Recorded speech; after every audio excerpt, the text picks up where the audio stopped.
Hello, I'm Drunvalo Melchizedek, and we're here today to take questions from the audience and to answer them, and to discover more about ourselves, to understand more about the situation we're in in the world, where we're transforming at this time into another way of being.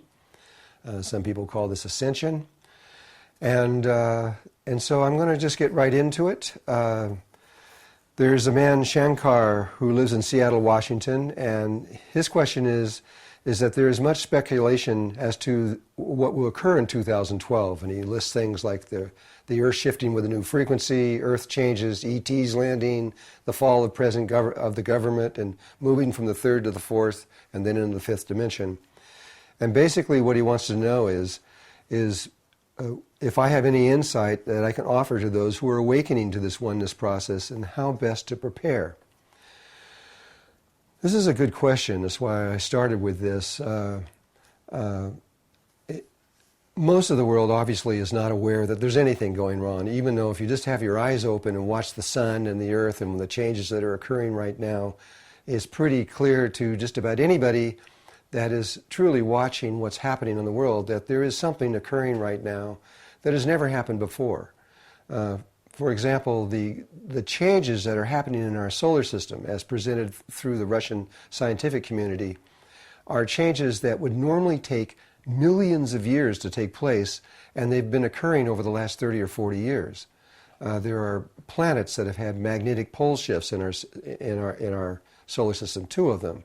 There are new atmospheres forming around Mars that would take very long periods of time to see these things, and they happen over a 10-year period.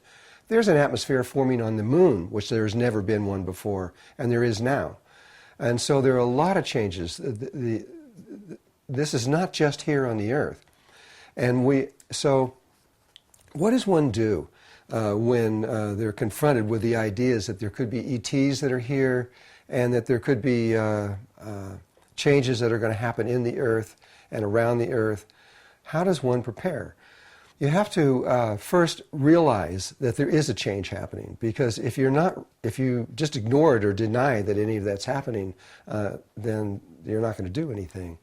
Once you realize that there is something happening, you have to make an inner change within yourself to say, okay, I'm going to begin to study, to understand, to find out what is really taking place, the best that you can. And what this always leads to is an inner exploration. What's happening outside in the external world, that's one thing, but the cause of these things, why these changes are taking place, are really found within you, not on the external side of it. Sure, you can study that external side, but you must know that it's inside of you is the source of what is making this happen. I know most of us think that we are just a tiny one person on Earth and we don't make much difference. But that is not actually the truth. The truth is more interesting, at least. There is only one spirit that moves through everyone and through all things. And so even though we are in the illusion that each person is separate from us, in fact and in truth, they're not. There is only really one of us. And because of that, when we go within ourselves, we will find that we are the ones that are creating these situations that are occurring around the world. It's not coming from the sun or from the center of the galaxy or from the earth. It's coming from within us. And it is within us that we find the answers to these kinds of things. It's through meditation. It's going deeper and discovering all the different inner relationships that we have to the external world.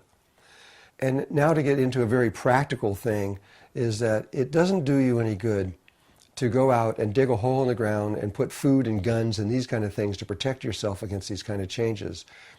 These changes that are coming, if we are correct in what we see happening, are far greater than anything you can physically do to help yourself. It just won't help. Even the secret government, who has built entire cities underground preparing for this, they're going to discover that even that won't help them. It might buy them a little bit of time, but not enough to make any difference. And so this is where you need to look. Look within yourself, and first you may think it's within your brain, but I'll help you now. That's only part of it. The inside of your heart, there is a sacred space in there, and inside that sacred space is a tiny space, and that is the key to creation. It is the key to everything that's happening right now, everything that's occurring. And so if you really want to know what to do, that is also where everything is written about you inside of you. You have written down everything. It's the Akashic records. It's not only the Akashic records of the universe, but it's your personal Akashic records, or in the outer space, the tiny space of the heart. And it is there that why you came here in the first place. You made sure that it was recorded so that when you got here you wouldn't forget. And everything that you need to know right now is inside of you. You just have to know how and learn how to go into meditation and find this place, and then it's easy after that. Even connecting with your higher self, which is so difficult externally, once you reach the inner part of your heart, your higher self can communicate with you just like I am right now, easily and directly. And once you get to your higher self, that is you on other levels of existence, you can get guidance that no one on earth can give you better than what they can give you. And so that would be the insight that I would offer, and I hope that that helps you a little bit. I'm getting another question from Becca. I'm not sure where she's from. Doesn't say. The question is, people that don't know about the Merkaba, will they have a chance of getting into the fourth dimension? Well, whether a person knows about the Merkaba or not, they still have the seed of the Merkaba is around their bodies. And so every single living person in existence has the ability to either create the Merkaba around them or they have one around them. To get into the fourth dimension, you can die, and when you do, you go from the third to the fourth dimension. But you have to die consciously. This is the biggest problem on earth right now. If you don't die consciously, then you die without your Merkaba, and you don't bring your physical body with you. And that means that when you get to the fourth dimension, you can't stay there. And you end up coming back here, reincarnating, getting another body, and another chance to do it again. Let me clarify this, exactly what I'm saying. In order to move consciously and to die consciously from the earth to the next level of existence, the fourth dimension, you must have your Merkaba working perfectly. If you don't, you can't die consciously. And so, obviously, that's an important step to accomplish in your life, is to get your Merkaba working. But there is, of course, much more to it than just the Merkaba, and that's another question. The other part of this seems funny to some people, but we think that when we die, we leave our body and we go on. But that is part of the problem. In all the ancient religions, well, not all of them, but most of them, even the ancient Egyptians, or who were so involved in mummifying bodies and trying to get the body to go to the next level, and the Christians that came out of that through resurrection, where Jesus died, and then after he died, he formed his body and took it with him. You must bring your body with you. It doesn't have to be in good shape. You could be in a wheelchair with no arms and no legs, and as long as you got your heart beating, that's all that's necessary. But you do have to bring it with you, because what the reality is that when you are born onto the fourth dimension, it is very similar to being born here. When you come here, you come from another world, you come in and you step into a little tiny baby's body, and you're born out into here, and then that body begins to grow and get bigger and bigger and bigger until finally you become an adult. Well, as you go into the fourth dimension, this body, as you bring it over to the next level, is a baby there.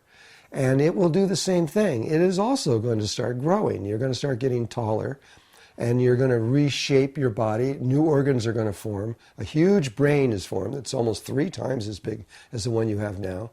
And females are going to be about 10 to 12 feet high, and males are going to be about 14 to 16 feet high.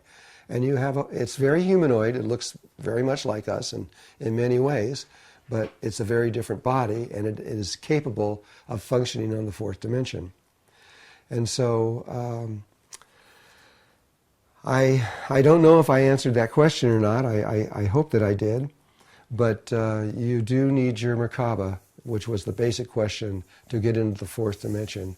And so you need to either remember it, which is possible. You could do it without anyone, or you need to get help from someone that can do that.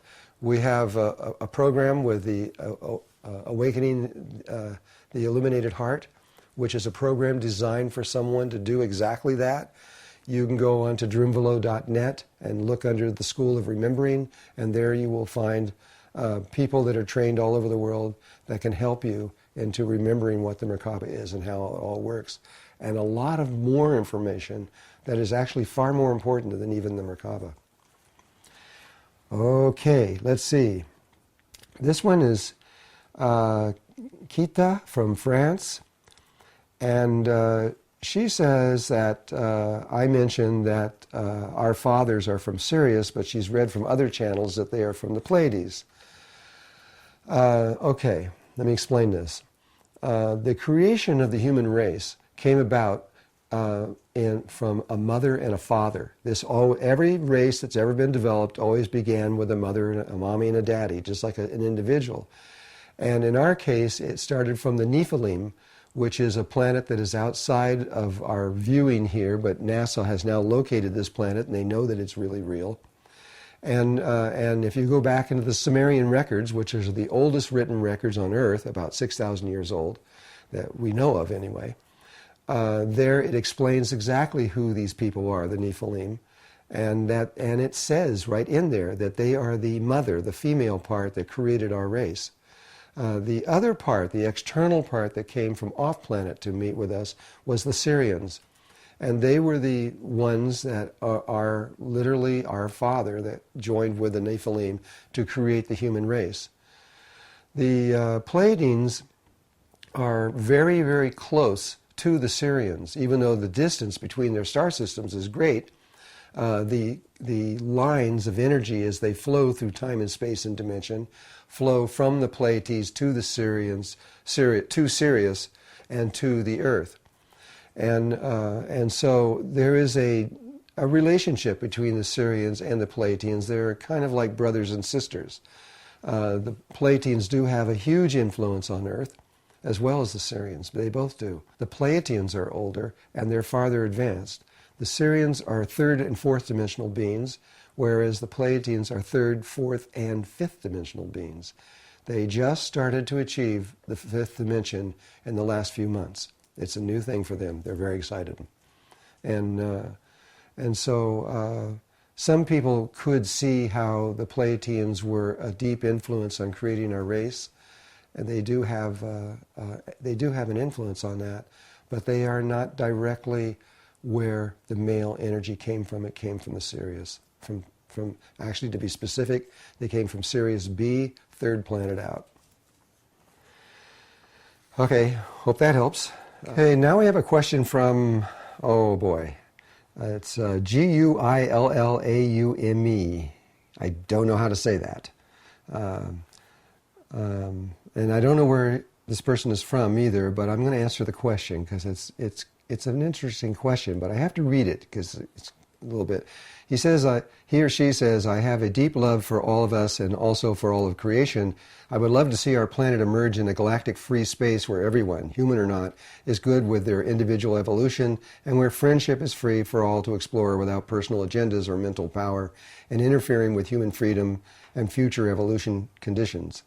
In emerging in this greater galactic community, we will inevitably be in contact with many races whose wishes are to be allies to Earth's humanity, but not necessarily for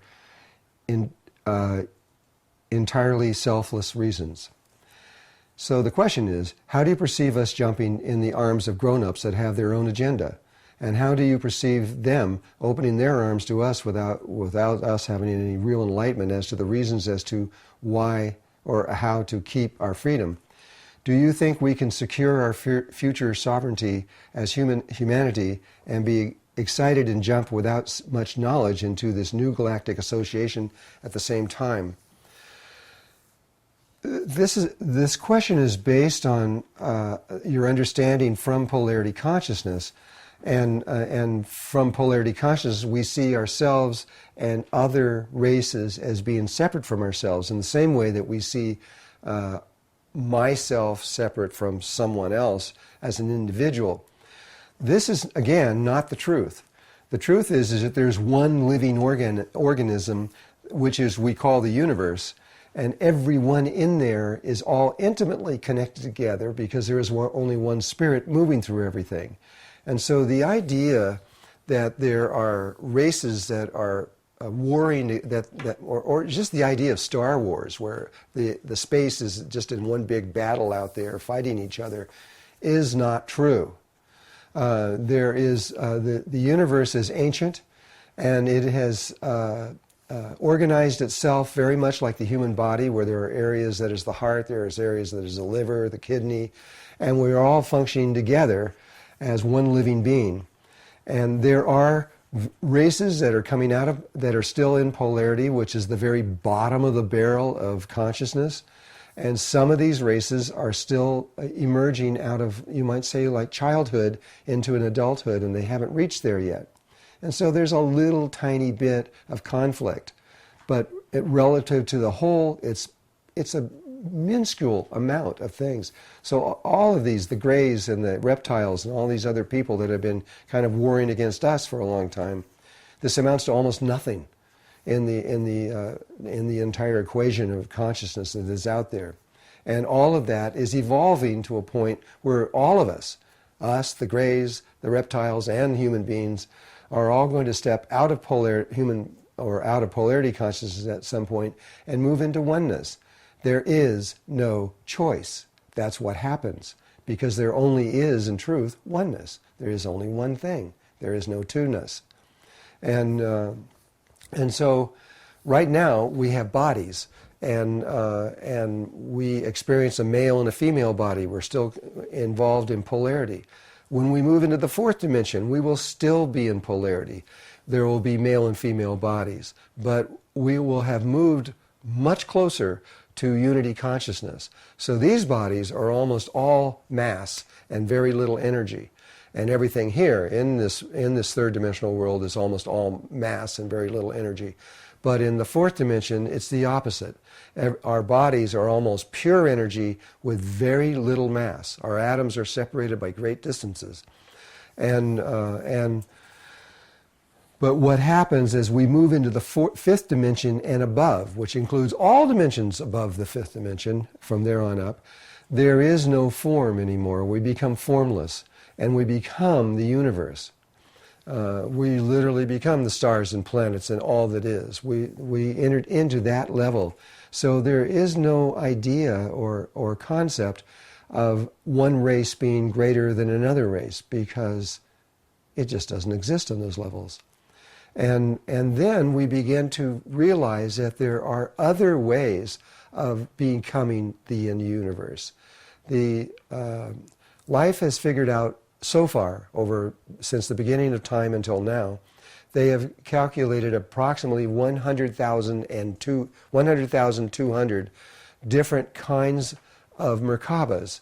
And each one of these Merkabas takes the one universe, the one reality of everything that is, and perceives it in a different way.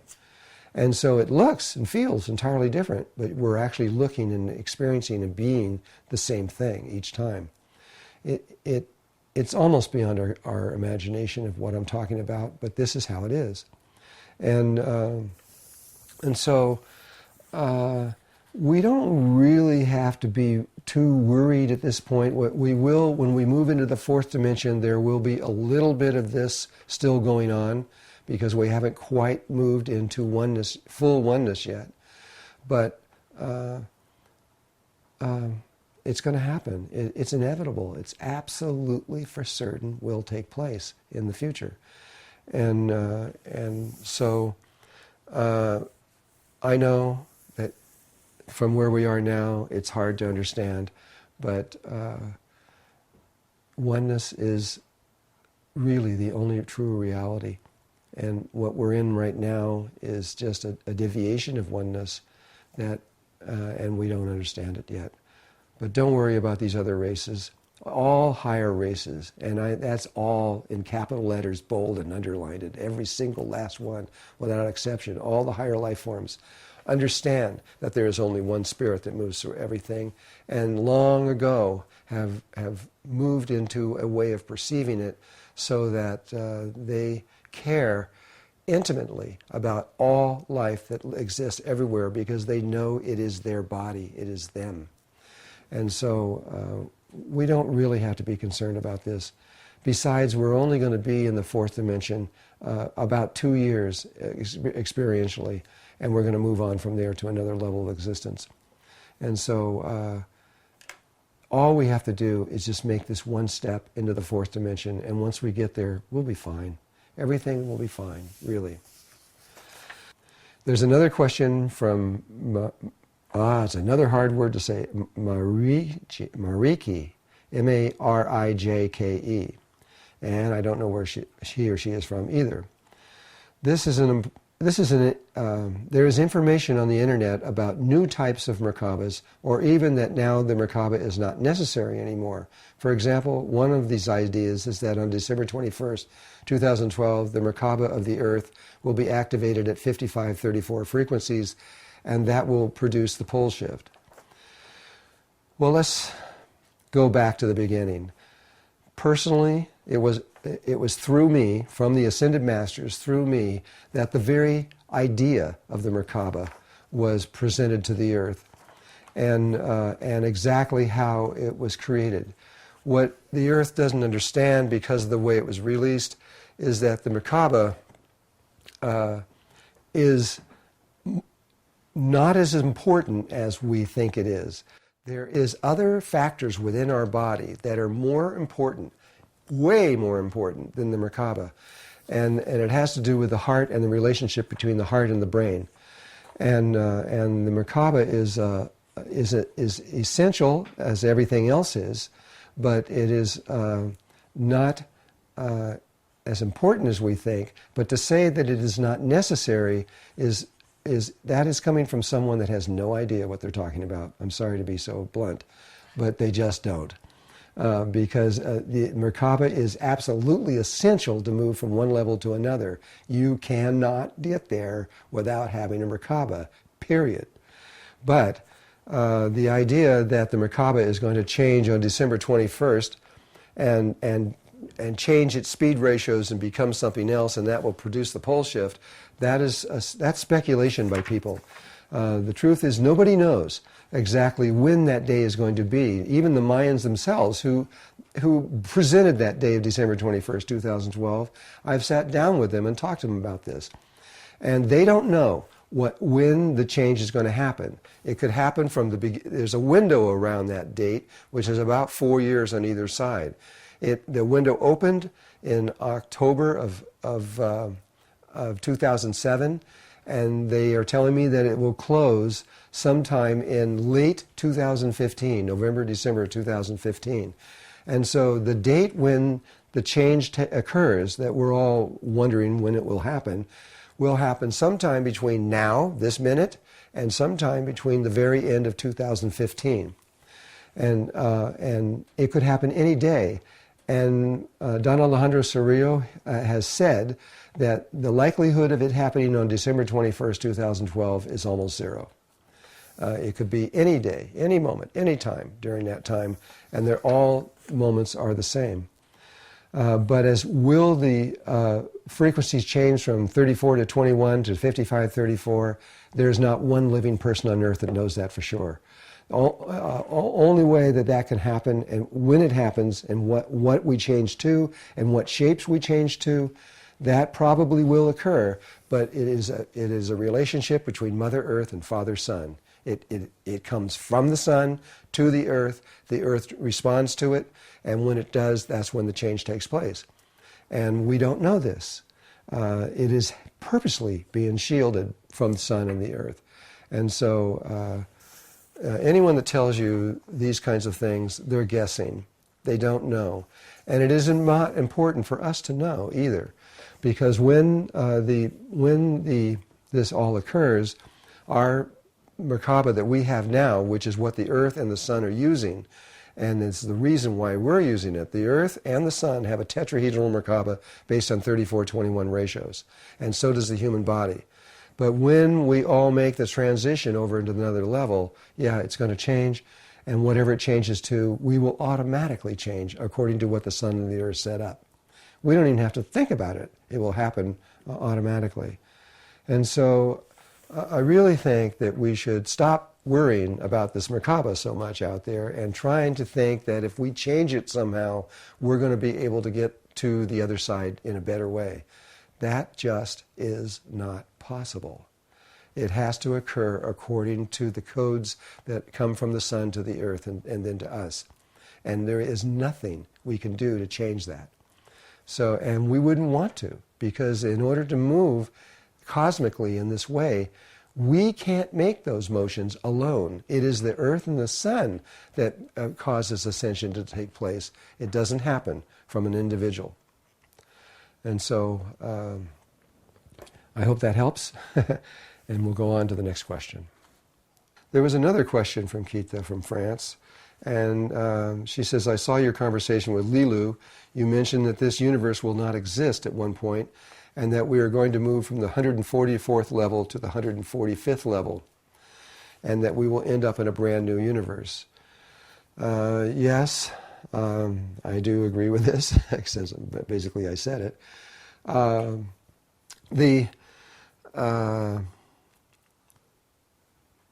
How this works is all the relationships of the dimensions are separated from each other in exactly the same way that music is separated from each other. In fact, every single thing, without exception, that is in this universe is based on the harmonic of sound and music and frequency. And the dimensions are separated from each other by frequency.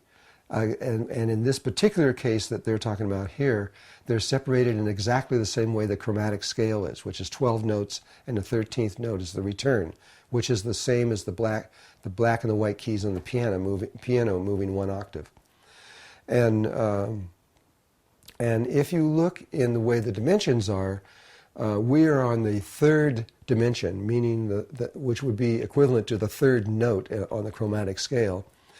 And in between each one of these notes, there are 12 overtones. So there are 12 basic notes, and there are 12 overtones between each one of them. And that 12 times 12 equals the 144 basic dimensions that our universe functions through. We are about to leave this dimensional set of universes and move from this octave of universes into another one.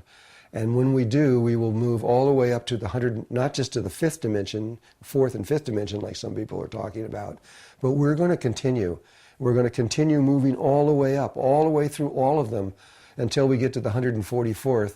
And then there is a void space between the 144th and the 145th, which is very unique space, and which does not allow anything to move through it except spirit, and that's it. No physical object can move through this space. And we're all going to move over. It's not just the Earth, but the entire universe is in the process now of preparing for this. And they are going to move over into the next octave of universes, and we will move into the 144th dimension, which is the first overtone of this set in that new world. When we do, once this universe has completely has left here and gone over into the other world, when we do that, then this world, this universe that we're in now, will simply not exist. That's really hard to understand how that's possible. And the only way you can really know that is through deep inner meditation and understand that the external world is not there. It is an image. It is an image based on consciousness and created through consciousness. And it doesn't actually have a reality of its own. And when consciousness moves from one place to another, it takes the images with it. to another one, and we create a new world, a new way of existing. And I know this is outside of human consciousness. I'm sorry, it is. But it is the only way I can explain it and be truthful. And so there are many teachings in Tibetan Buddhism and in Hinduism that also have exactly this same understanding, coming all the way from the Vedas that are over at least 6,000 years old.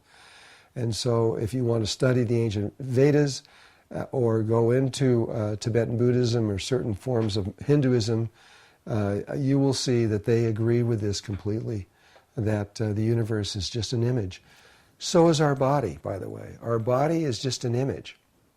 And when you talk about moving from one world to another, bringing your body with you, you're not actually bringing the body. You're bringing the image of the body. You're moving through just pure consciousness, but you're bringing the image. And when you get there, you reestablish the image and step into it.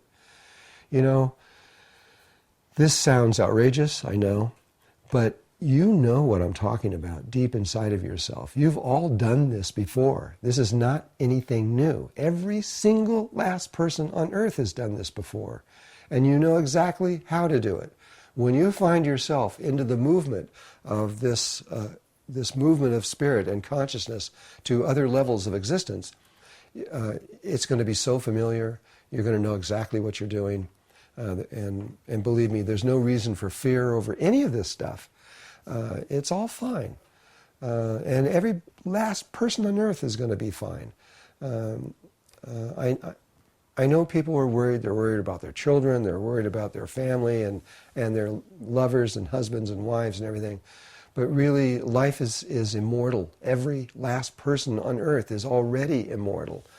And so we don't have to be concerned. But I know that we are so deeply embedded into polarity consciousness that it's hard for us to not go into fear and think that maybe this is the end or it's over with. But it is not over with. If you believe me at all or have any connection to me, you know, or to within yourself, which is even better, there's nothing to worry about here. This is something that is beautiful that's about to occur. And if people really understood the nature of what was about to happen, we would be excited. We'd be having a big party right now because we would know that we're about to go to another level of existence where life is going to be easier, more beautiful, more fulfilling. There will be no sickness, there will be no death, there will be no problems in the ways that we are creating them here. It will be very easy and expand very quickly.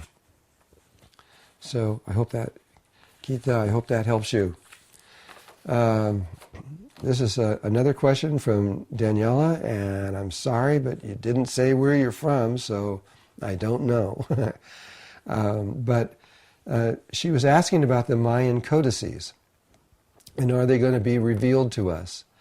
Well, yes, I believe they are. It's in the process of happening.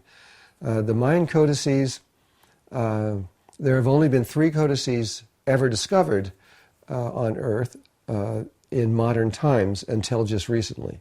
When the Spanish conquistadors came through and basically tried to eliminate the Mayans, they destroyed almost everything. They destroyed all of their records, their temples, just practically everything that they could find. They got rid of them.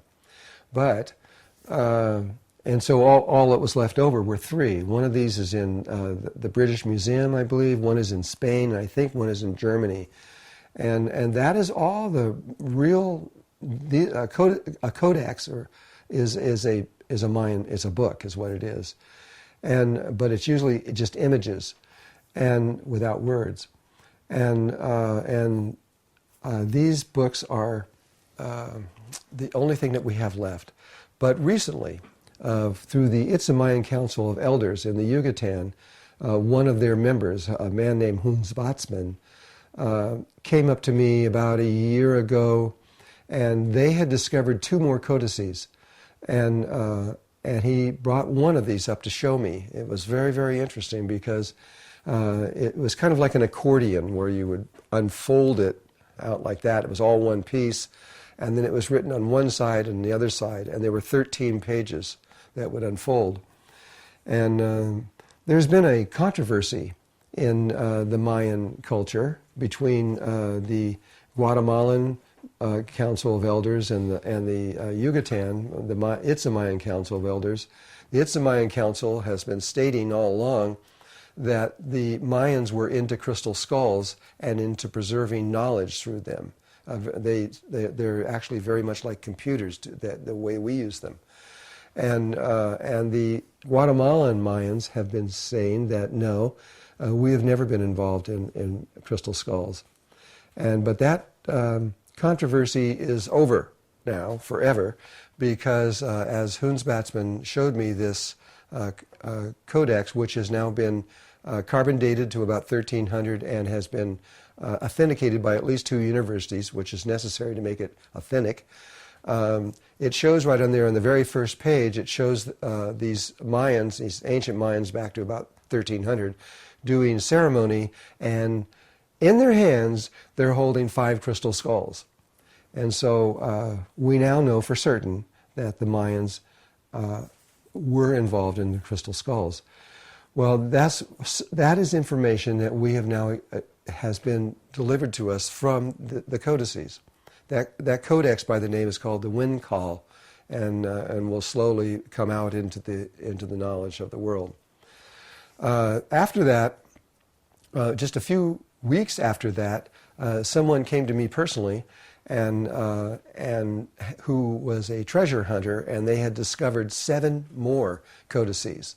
And those 7 codices have been, at least 6 of those codices anyway, have been photographed and have now been returned to the Mayans, and which they're now working with those things to understand exactly what knowledge that is. That was 450 pages.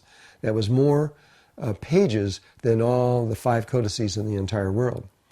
But the excitement around that is that it was kind of like hitting the pinhead perfectly.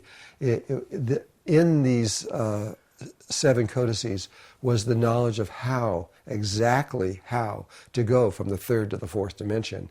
And it was something that they were missing and really, really needed. And so, as you can see, their knowledge is returning to them.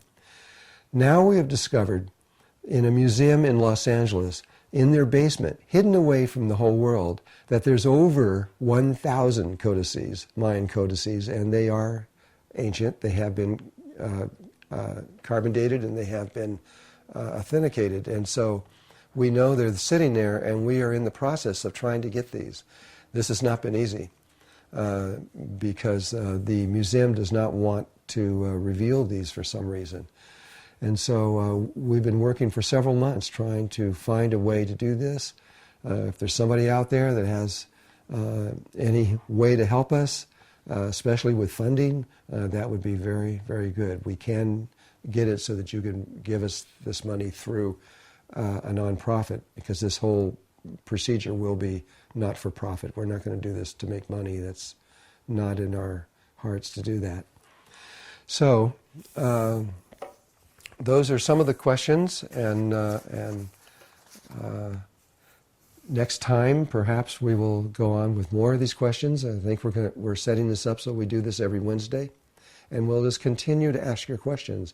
What I'd really like you to do is to give us your question over Skype or some other method that we can see your face, see you talking, giving us the question. And that way we can put it on the screen behind me here so the whole world can see you, and I think it'd be more interesting. So please, in the future, if you can, give it to me visually. Okay. Thank you, guys. I love you very much. Bye-bye.